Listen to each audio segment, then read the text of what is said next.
आज की चर्चा में आपका स्वागत है। हमारे सामने जो स्रोत है वो बहुत ही खास है। ये 3 दिसंबर 2025 की मुरली पर आधारित एक स्क्रिप्ट का हिस्सा है और इसका शीर्षक है आज की मुरली। और चर्चा शुरू करने से पहले मुझे लगता है ये समझना जरूरी है कि यहाँ मुरली का मतलब वो बांसुरी नहीं है। हाँ बिल्कुल। इस कॉन्टेक्स्ट में मुरली का मतलब है एक रूहानी पैगाम, रोजाना दिया जाने वाला आध्यात्मिक ज्ञान। सही। तो ये स्रोत हमें एक खास आध्यात्मिक नजरिए की गहराई में ले जाता है। बिल्कुल। और आज की मुरली का जो सार है वो एक बहुत ही ऊंचे ख्याल के इर्द गिर्द घूमता है, होलीएस्ट ऑफ द होली, पवित्रता का भी शिखर। हाँ, पवित्रता का भी शिखर। ये स्रोत बताता है कि उस अवस्था तक कैसे पहुंचा जाए और असल में उसके मायने क्या है। तो चलिए इस गहरी बात की तह तक चलते हैं। जरूर। ठीक है, तो स्रोत की शुरुआत ही मतलब एक बहुत दमदार पहचान के साथ होती है। पहली ही लाइन में है ना? हाँ, पहली ही लाइन कहती है, मीठे बच्चे तुम अभी होलीएस्ट ऑफ द होली बाप की गोद में आए हो। ये सिर्फ एक लाइन नहीं है। नहीं, बिल्कुल नहीं। ये सुनने वाले को सीधा एक बहुत ऊंचे मकाम पर बिठा देते तो ऐसा लगता है जैसे कोई कह रहा हो कि आप साधारण नहीं हैं। और यहीं पर सबसे दिलचस्प बात सामने आती है, वो है होली यानी पवित्र और होलीएस्ट यानी सर्व पवित्र के बीच का फर्क। अच्छा। स्रोत बहुत साफ तरीके से दुनिया के उन सन्यासियों जिन्हें आमतौर पर होली माना जाता है और इन ब्राह्मण बच्चों जिनके लिए पैगाम है के बीच एक लकीर खींचता है। हाँ, और ये फर्क मामूली नहीं है। स्रोत कहता है कि सन्यासी घर बार छोड़कर पवित्र बनते हैं, जो अपने आप में बहुत बड़ी बात है। बहुत बड़ा त्याग है। बहुत बड़ा त्याग है। लेकिन स्रोत एक कदम आगे जाकर कहता है कि उनका जन्म फिर भी एक पतित मतलब एक गिरी हुई दुनिया में ही होता है। लेकिन इन बच्चों के बारे में कहा गया है कि वो सीधे ज्ञान सागर, प्रेम के सागर से तालीम ले रहे हैं। तो सीखने का जो सोर्स है उसी में जमीन आसमान का फर्क बता दिया है। बिल्कुल। और यहीं इस स्रोत का मेरे हिसाब से सबसे चौंकाने वाला विचार सामने आता है। आमतौर पर आध्यात्मिकता को एक निजी यात्रा माना जाता है, मैं और मेरा मोक्ष। हाँ, मेरी शांति। मेरी शांति। लेकिन ये स्रोत उस विचार को पूरी तरह से पलट देता है। इसका बड़ा मकसद सिर्फ अपनी शुद्धि नहीं है, लक्ष्य है इस भ्रष्टाचारी दुनिया को बदलकर स्वर्ग बनाना। अच्छा, तो ये होलीएस्ट बनना सिर्फ एक पर्सनल अचीवमेंट नहीं है? बिल्कुल नहीं। स्रोत के मुताबिक आपकी निजी पवित्रता तब तक अधूरी है जब तक वो दुनिया को बदलने का एक जरिया ना बन जाए। वाह। तो होलीएस्ट होना एक टैग नहीं, बल्कि एक बहुत बड़ी जिम्मेदारी है। ये आपके आत्म सुधार को सीधे सीधे दुनिया के बदलाव से जोड़ देता है। ये कहता है कि आप इतने पवित्र बनो कि आपकी पवित्रता से पूरी दुनिया पावन हो जाए। ये ज्यादा बड़ा है। एकदम सही। ये सिर्फ अपने लिए नहीं बल्कि पूरी दुनिया के लिए एक सेवा है। हाँ, ये पहचान एक पैसिव लेबल नहीं बल्कि एक एक्टिव रोल है जिसे निभाना है। तो एक बार जब ये ऊंची पहचान तय हो जाती है तो स्रोत फौरन इसे जमीन पर ले आता है, मतलब प्रैक्टिकल बना देता है। ये आत्मनिरीक्षण या चेकिंग पर बहुत जोर देता है और ये चेकिंग भी कोई थ्योरी नहीं है बल्कि बहुत सीधे और पर्सनल सवाल है। जैसे एक सवाल है, क्या मेरे अंदर से सबको सुख की खुशबू आती है? ये कितना खूबसूरत सवाल है। और एक और है, क्या मेरी दृष्टि किसी में डूबती तो नहीं है? ये सवाल, ये बाहरी कर्मों से कहीं ज्यादा गहरे हैं। हाँ, ये हमारी नीयत, हमारी वृत्ति, हमारे अंदरूनी इरादों की बात कर रहे हैं। पूछ रहे हैं कि बाहर से तो सब ठीक है पर अंदर क्या चल रहा है। मुझे ये खुशबू वाला जो रूपक है ये बहुत कमाल का लगा। स्रोत कहता है कि सतयुग यानी स्वर्ण युग फूलों का बगीचा है जहाँ कोई बदबू नहीं होती। ये बदबू क्या है? और देखिए, स्रोत बदबू को किसी बाहरी गंदगी से नहीं जोड़ता। वो कहता है बदबू का मतलब है देह अभिमान। अच्छा, देह अभिमान। हाँ, यानी मैं ये शरीर हूं, ये सोच ही वो बदबू है जो माहौल को खराब करती है। एक बहुत ही गहरी आध्यात्मिक बात है जो कहती है कि असली समस्या बाहर नहीं है, हमारे कॉन्शियसनेस के लेवल पर है। सही। जब हम खुद को सिर्फ एक शरीर समझते हैं तो वहीं से सारे विकार जैसे लोभ, मोह, अहंकार वो सब पैदा होते हैं और यही वो बदबू है। तो ये एक तरह से ऑरा या प्रभामंडल की बात हो रही है। लेकिन क्या ये सिर्फ एक महसूस करने वाली बात है या स्रोत इसके किसी व्यवहारिक पहलू पर भी जोर देता है? मतलब क्या ये खुशबू असल में लोगों के फैसले या व्यवहार को बदल सकती है? ये बहुत अच्छा सवाल है। स्रोत के हिसाब से ये सिर्फ एक अच्छी वाइब नहीं है, ये एक्टिवली काम करती है। अच्छा। जब कोई देह अभिमान से मुक्त होता है तो उसकी बातों और व्यवहार में एक स्वाभाविक शांति और शक्ति होती है जो दूसरों को सुरक्षा और सुकून का अनुभव कराती है। आपकी मौजूदगी ही दूसरों को हिम्मत दे सकती है। ये सिर्फ महसूस करना नहीं, बल्कि दूसरों को ताकत देना है। इसका मतलब ये हुआ कि अच्छे काम करना या मीठा बोलना ही काफी नहीं है। जब तक मन में बुरे ख्याल चल रहे हैं, तब तक वो बदबू तो रहेगी ही। बिल्कुल। स्रोत भी कहता है कि ऐसा कोई काम ना हो जो बाद में दिल को खाता रहे, यानी कोई पछतावा ना रह जाए। बिल्कुल। ये मनसा, वाचा और कर्मणा, यानी विचार, शब्द और कर्म, तीनों की पवित्रता के उस गहरे सिद्धांत की बात है जो कई भारतीय दर्शनों का आधार है। सही। खुशबूदार फूल बनना सिर्फ एक बाहरी क्रिया नहीं है, बल्कि एक भीतरी अवस्था है जहां आपके होने भर से बिना कुछ कहे या किए एक पॉजिटिव एनर्जी फैलती है। इसे ही प्रेजेंस की पावर कहते हैं। आपकी मौजूदगी ही एक संदेश बन जाती है। अंदरूनी बदलाव बाहर दिखना भी चाहिए। हाँ, यहीं पर रॉयल चलन का जिक्र आता है। हाँ, ये बहुत जरूरी पड़ाव है। श्रुत कहता है, तुम्हारी चलन से ही मालूम पड़ता है कि तुम ऊंच पद पाने वाले हो या नहीं।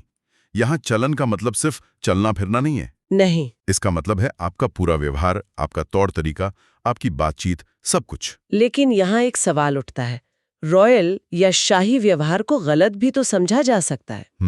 लोग इसे अहंकार या घमंड मान सकते हैं। स्रोत इस नाजुक संतुलन के बारे में कुछ कहता है। ये एक बहुत ही प्रैक्टिकल पॉइंट है। स्रोत जिस रॉयल्टी की बात करता है वो अधिकार की नहीं बल्कि जिम्मेदारी की है। वो विनम्रता से भरी हुई गरिमा है। अच्छा। जैसे एक अच्छा राजा अपनी प्रजा का सेवक होता है, वैसे ही ये रॉयल्टी सेवा भाव से आती है, हुक्म चलाने से नहीं। अगर इसमें अहंकार झलकता है तो स्रोत के अनुसार वो रॉयल चलन है ही नहीं। अच्छा, तो ये रॉयल्टी असल में गॉड फादरली स्टूडेंट होने की पहचान से जोड़ी है। बिल्कुल। मतलब अगर कोई सीधे ज्ञान के सागर से पढ़ रहा है तो उसके व्यवहार में वो गरिमा, वो सम्मान, वो गहराई अपने आप छलकनी चाहिए। बिल्कुल। और स्रोत चेतावनी भी देता है कि कभी-कभी बच्चों की चलन ऐसी होती है जो नाम बदनाम कर देती है। ये दिखाता है कि आध्यात्मिकता सिर्फ एक निजी मामला नहीं है। जब आप एक विचार या समूह से जुड़ते हैं तो आपका व्यवहार उस पूरे समूह का प्रतिनिधित्व करता है। रॉयल चलन का मतलब है ऐसा व्यवहार करना जो उस ऊंची चेतना के लायक हो जिसका आप दावा कर रहे हैं। तो ये सिर्फ महसूस करने की बात नहीं है, बल्कि उसे जीने की बात है। आपकी हर हरकत में वो रॉयल्टी दिखनी चाहिए। हाँ, ये आंतरिक अवस्था का बाहरी सबूत है। एकदम सही कहा आपने। अब हम स्रोत के आखिरी हिस्से पर आते हैं जहां दिन के लिए एक तरह से प्रैक्टिकल टूल किट दी गई है। हाँ। इसमें एक वरदान है और एक स्लोगन। आज का वरदान बहुत ही काव्यात्मक और शक्तिशाली है। नाउम्मीदी की चिता पर बैठी हुई आत्माओं को नए जीवन का दान देने वाले त्रिमूर्ति प्राप्तियों से संपन्न भव। अगर हम इस वरदान को खोलकर देखें तो ये सिर्फ एक अच्छी दुआ नहीं है। ये 3 मुख्य प्राप्तियों की बात करता है। एवर हेल्दी, वेल्दी और हैप्पी। बिल्कुल। यानी हमेशा सेहतमंद, धनवान और खुश रहना। सही। लेकिन यहाँ जो आकर्षक बात है वो ये है कि ये चीजें सिर्फ आपके अपने लिए नहीं है। मतलब ये कि उद्देश्य इन गुणों से इतना संपन्न या भरपूर हो जाना है कि आपका चेहरा देखकर ही निराश लोगों में उम्मीद जाग जाए। अरे वाह। आप इतने भरपूर हो जाएं कि आपका देना एकदम स्वाभाविक हो जाए, आपको कोशिश ना करनी पड़े। वाह। आपकी खुशी देखकर दूसरों का दुख हल्का हो जाए। अरे वाह। तो ये एक तरह से अपनी बैटरी को इतना चार्ज करना है कि आप दूसरों के लिए पावर बैंक बन जाए। बहुत अच्छा उदाहरण है। आपका खुद का कप इतना भरा हो कि वो छलकने लगे और दूसरों तक पहुंचे। बिल्कुल। ये आपकी निजी आध्यात्मिक संपत्ति को दूसरों की सेवा का एक साधन बना देता है। आपकी खुद की सेहत, खुशी और संपन्नता वो दूसरों के लिए एक प्रेरणा और सहारे का स्रोत बन जाती है। आपकी मौजूदगी ही एक मरहम का काम करने लगती है। और आज का स्लोगन भी बहुत गहरा है, जो कर्म के फलसफे से जुड़ा है। न्यारे और अधिकारी होकर कर्म में आना, यही बंधन मुक्त स्थिति है। ये थोड़ा मुश्किल लग सकता है सुनने में। हाँ, लेकिन ये कर्म के सिद्धांत को एक बिल्कुल नया एंगल देता है। आमतौर पर बंधन मुक्त होने का मतलब दुनिया और कर्मों से दूर भागना, संन्यास लेना समझा जाता है। हाँ। लेकिन ये स्लोगन कहता है कि सच्ची आजादी भागने में नहीं है। तो फिर किसमें? सच्ची आजादी दुनिया में रहते हुए, सारे काम करते हुए भी न्यारे और अधिकारी होकर कर्म करने में है। न्यारे और अधिकारी। हाँ। न्यारे का मतलब है अलग, अनासक्त, और अधिकारी का मतलब है मालिक, यानी अपने कर्मों के नियंत्रण में। इसे किसी उदाहरण से समझ सकते हैं? ये एक अभिनेता की तरह है। जो मंच पर अपनी भूमिका निभा रहा है। वो पूरी तरह से किरदार में है, उसके दुख में रोता है, सुख में हंसता है, लेकिन अंदर ही अंदर वो जानता है कि वो सिर्फ एक भूमिका निभा रहा है। वो उस भूमिका से या लोगों की तालियों और गालियों से बंधा नहीं है। बिल्कुल सही उदाहरण है। ये आंतरिक अनासक्ति और बाहरी क्रिया के बीच का एक खूबसूरत संतुलन है। न्यारे होने का मतलब है कि आप कर्म के नतीजे, तारीफ या बुराई से प्रभावित नहीं होते। अच्छा। आप अपना काम बेस्ट तरीके से करते हैं और फिर उसे छोड़ देते हैं। और अधिकारी होने का मतलब है कि आप अपने कर्मों को पूरी जागरूकता और जिम्मेदारी के साथ करते हैं, ना कि परिस्थितियों या दूसरों के दबाव में आकर एक कठपुतली की तरह।